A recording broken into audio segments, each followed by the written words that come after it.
talking to Dr. Paruchuri from Tennessee State University, and the topic is Hinduism and other religious faiths in India. And of course, Dr. Paruchuri, you've given us quite a bit of information about other religious faiths in India, and let's see if we might be able to devote the remaining part of this particular program to Hinduism in India, and have you to talk about some of the things associated with that great religion.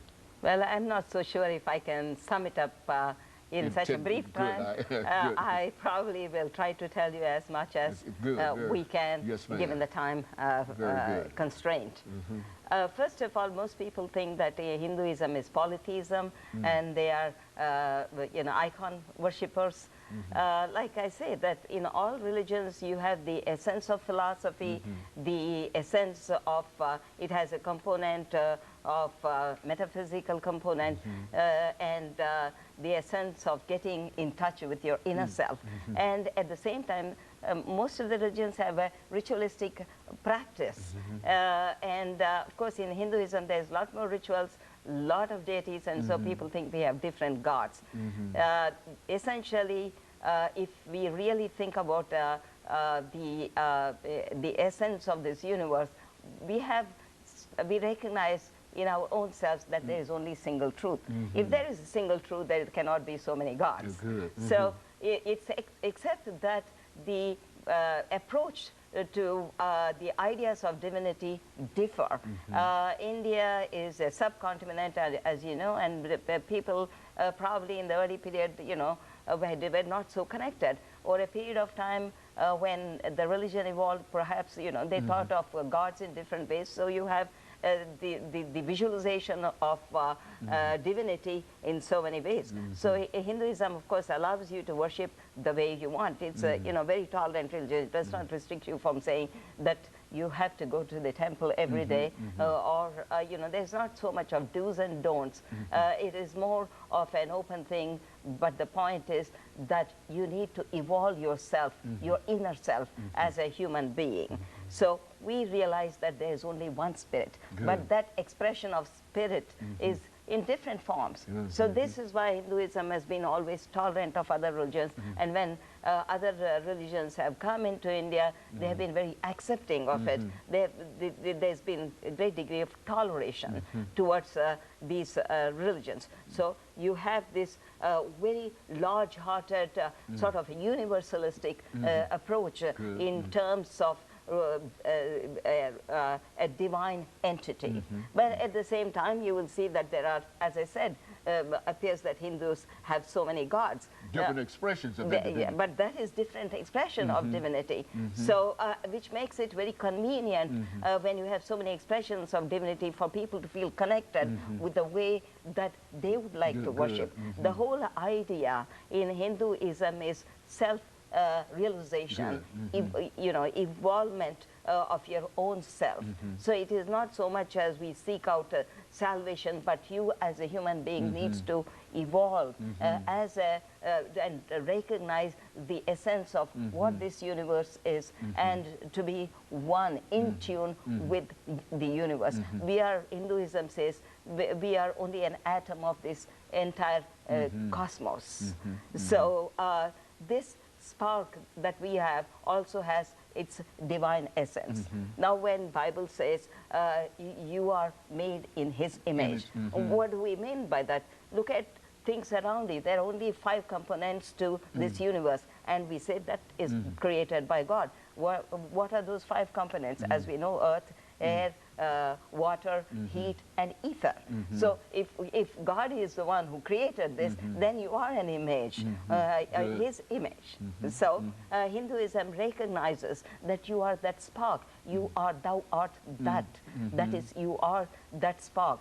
And so you need to ignite the spark to recognize, make that spark a millionfold to be enlightened, so that you will recognize ultimately that there is one truth. It cannot be that when so many prophets have come into this universe, they have thought of different truths. So I jokingly tell my students, do you think Allah, Buddha, and all the Hindu gods are fighting with each other? If they have realized the essence of truth, it's not likely that they will fight. but we, with our very limited knowledge, we have a view of divinity, and Hinduism says you need to fight your own ignorance. And so Hinduism is really is much more spiritual Yes. in a real sense. And when we talk about spirit in the Christian tradition, Yes. we're talking about something that's unseen or whatever, but we're saying that Hinduism requires us to educate and to evolve that self-realization, I think Yes. it's called in some Yes. popular terms. So that's would you say that would be the essence of what Hinduism is about? Yes, yes. So people think that when they are looking at Hinduism, that it is just a religion of rituals.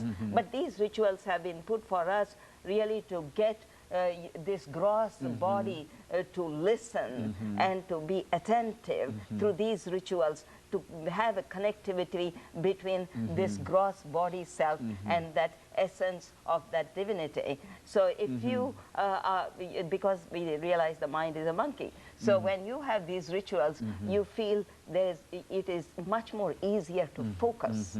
So that kind of focus, as it intensifies, then you evolve in terms of recognizing that spirit. And so you become closer and closer to that spirit by that's what meditation and concentration and et cetera is. Yeah, it is the same with the prayer rituals. We have variety of rituals. There is a lot of chantings. Our priests at the temple do not preach. They only conduct these rituals. The preaching is more from the people who have really evolved in terms of recognizing the essential truth. So any discourses that you hear from about the essence of divinity is from these people who have self-evolved themselves. And so their interpretation, their explanation will serve people to recognize, help them to evolve as human beings. But these rituals, the component that you have, which is, ritualism, that ritualism is also, we see, as an essential part to your religious practice, because you steady practice in a defined way. Disciplines. It gives you discipline, and especially in your childhood, when you go to a temple or a church, you get very distracted.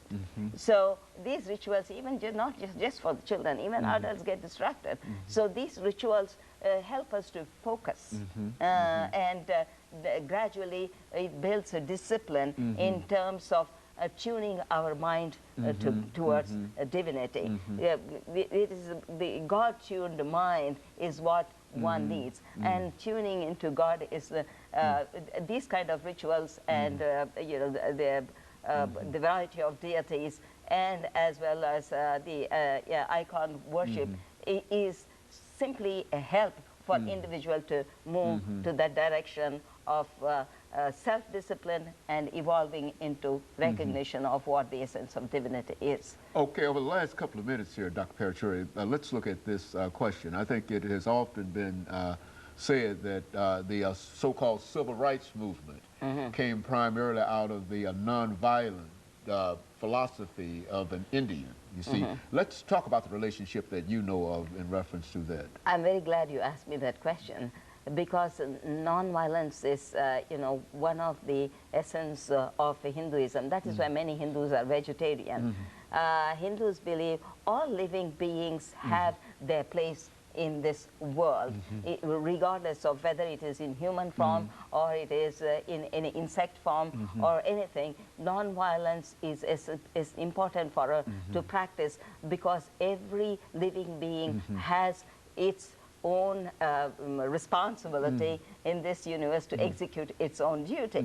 So if we practice, non-violence towards all these living creatures, we hold this universe in greater balance. This is a sacred universe in that perspective. Yeah. And so this non-violence is a major component, as you know, which was preached by Mahatma Gandhi. And for in order to practice non-violence, you need enormous amount of self-discipline, self-discipline, toleration, and Hinduism, with the constant discipline, it makes your mind recognize the importance of this non-violence. And people think that also when you are confronted with a violent situation, the tendency is to hit back. There's greater strength in self-restraint than executing without thinking. Very good. And